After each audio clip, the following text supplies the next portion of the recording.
பூரிக்கான ஒரு simple side dish. ஒரு அரை ஸ்பூன் எண்ணெய் ஊற்றி கொஞ்சமாக கடுகு மட்டும் போட்டு தாளிச்சிட்டு, கொஞ்சம் பச்சை மிளகா, கருவேப்பிலை,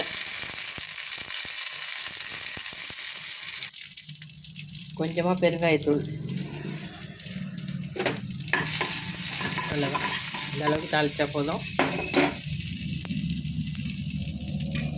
இதில் நம்ம கூட்டுக்காக வச்சுருப்போம் பாருங்கள், பருப்பு, பைத்தம்பருப்பு, அதை ஊற்றி அவ்வளோதான். சும்மா ஒரு கொதி விட்டு,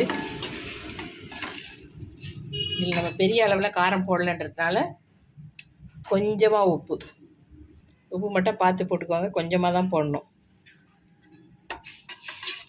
போட்டு ஒரு கொதி விட்டு இறக்கி பூரிக்கு தொட்டு சாப்பிட்டு பாருங்கள்.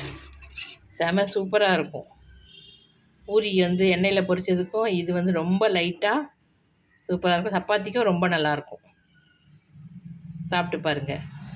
மறக்காமல் என்னோடய சேனலை சப்ஸ்கிரைப் பண்ணிவிடுங்க. வணக்கம்.